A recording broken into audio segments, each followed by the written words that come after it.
So if you're a coach who has recorded your first video and now you're thinking, oh my gosh, I have to edit this thing, I know you might be worried because a lot of women over 50, they get worried about the tech, right? You think it's going to be too hard. But what I want to tell you is that editing your video is so much easier than you might imagine. There are so many tools that you can utilize that are actually pretty darn simple and very affordable.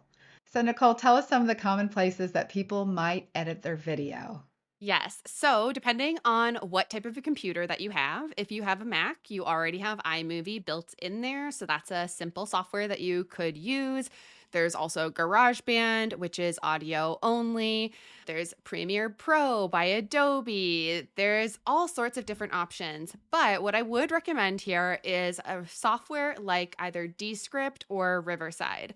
So, what both of these softwares do is they actually turn your video into a transcript so that you can edit based on the words. You can go through and cut out your ums, cut out your rights, if that's a, filler word that you tend to use. You can cut out any fluff directly just by copying over the words and pressing delete. It's almost as simple as editing a Word document.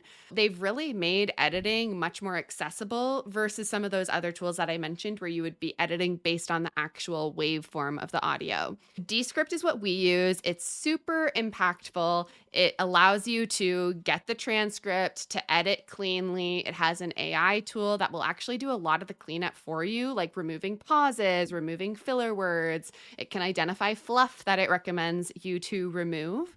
Plus, it's going to allow you to then chop up your video into different shorts and things like that, which we'll talk about in more detail in the repurposing episode. But that's one of the really great things about Descript is that not only is it simplifying your editing process, but it's actually allowing you to create more assets from your edit. I want to backtrack to where we talked about recording the video and about your script. And I said, just go ahead and say something over, start over, right, until you get it the right way you want it to sound. That's why Descript is so fantastic, or Riverside, because you don't have to stop the video. You can start recording, you can restart on the sentence, then you can go back and listen to it. You can even notice, like, did I sound energetic, or was I talking too slow or too low? And you can delete or eliminate any portion of that. That really saves a lot of, worry and fear. It really does, because it's like you're not putting it out into the world till you get to listen to it. You don't have to keep redoing it. You just record it once and then go through and edit it. Exactly. I think that eliminates so much of the fear. It's not a live video. How are people going to respond? I mean, you can mess up, restate your sentence, and nobody is going to know the difference. Give yourself some grace, because when you're recording these for the first time, just know that it's not going to probably sound so great. But boy, oh boy, when you use Descript or one of the other tools we've talked about, it can turn out to be great in the end. It really can. By the time you eliminate the filler words or anything else that you restarted during the recording, a sentence that you restarted, and you also eliminate any pauses, boy, oh boy, it sounds so great by the time you get to the end.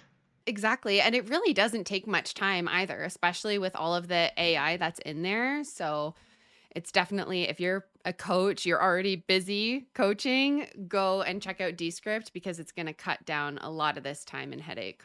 Something else that you can do is you can utilize the transcript. So it is making a transcript, but once you're done with all the recording, you can get the finished transcript after you've deleted everything, and you can utilize that for other things as well as using the audio separately, like we talked about as well too, for maybe a podcast. Exactly. And those subtitles that you can pull. So when you export the transcript, you can do a TXT file, it's called, which would get you the transcript, or an SRT file, which is the subtitles. And that's going to be really helpful because then when you upload to YouTube, you can just press add subtitles, upload your file directly from Descript, and then it actually helps with the reach of your video as well, because now the algorithm's able to see what you're talking about. I want to encourage you to not get too hung up if you watch your video and you get to the end of it, you have it all edited and you're like, oh my gosh, that wasn't good. What I want you to know is it's probably good enough to get started, right? People aren't expecting a perfectly scripted video. What they really want from you is a conversation. So don't worry about being a high quality editor who's trained at this. You can train yourself Honestly, it's very easy to use. So just do the very best you can. And again, I just want to encourage you, like, don't try to be perfect because that will keep you from doing this. Just imagine that the world needs to hear what you have to say, edit the video, and get it up on YouTube and press publish.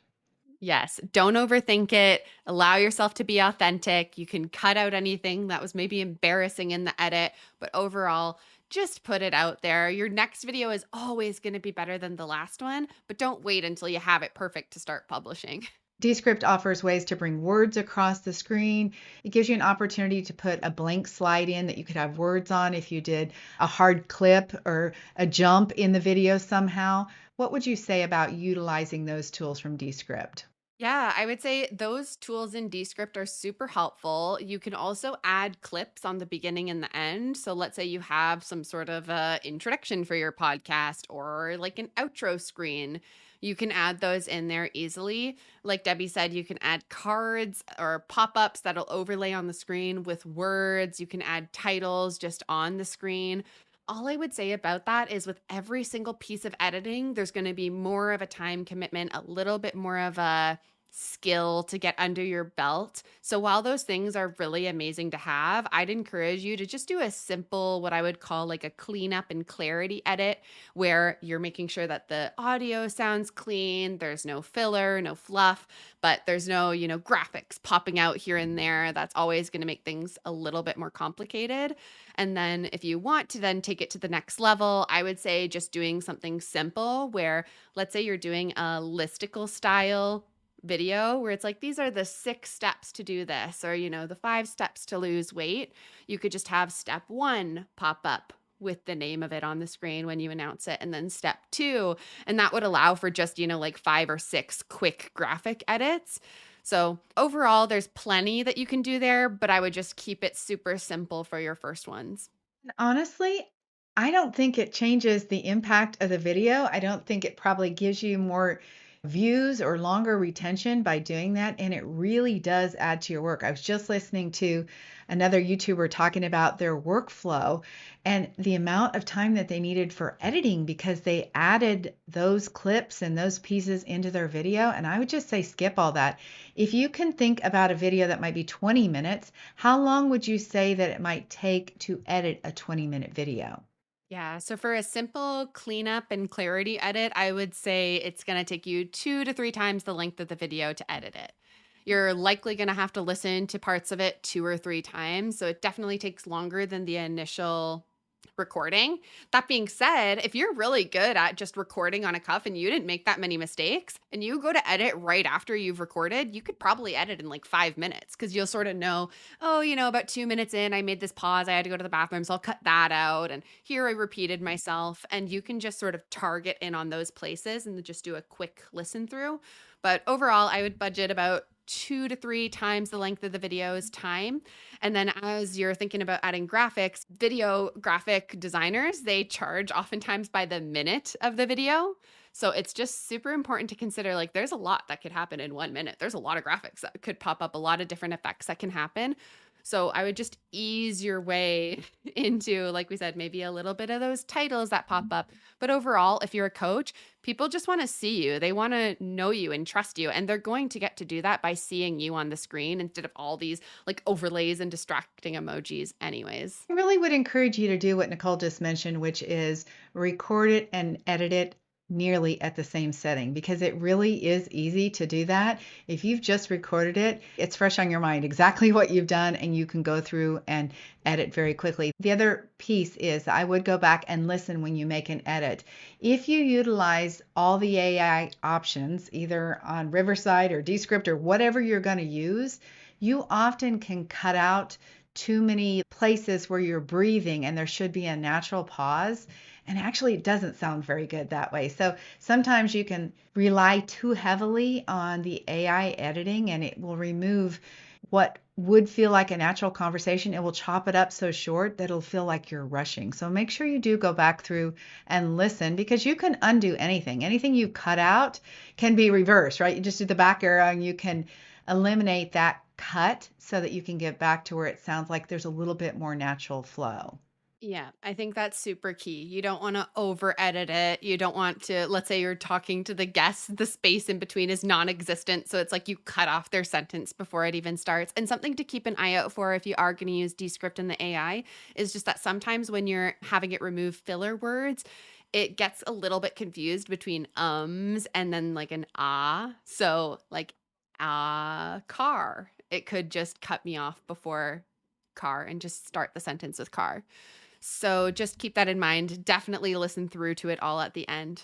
For sure. Yeah. So I want to encourage you guys, don't let editing hold you up from doing your video. I want to encourage you to just do your video, give it your best shot.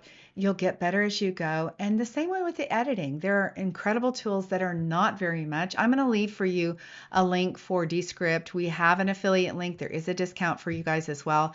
That's the tool that I utilize and I know how to use it. It's very easy. It's the same thing we teach our clients. I just want to encourage you, don't let that be the roadblock.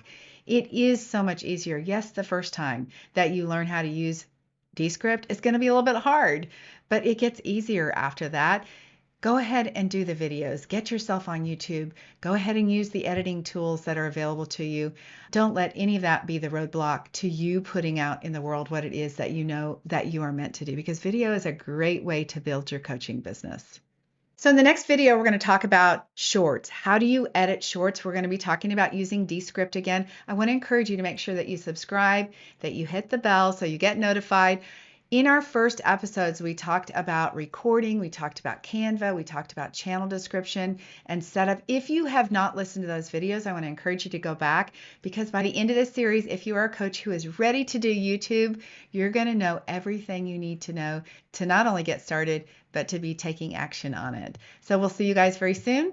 Talk to you in the next video. Make sure you subscribe and hit the bell for notifications.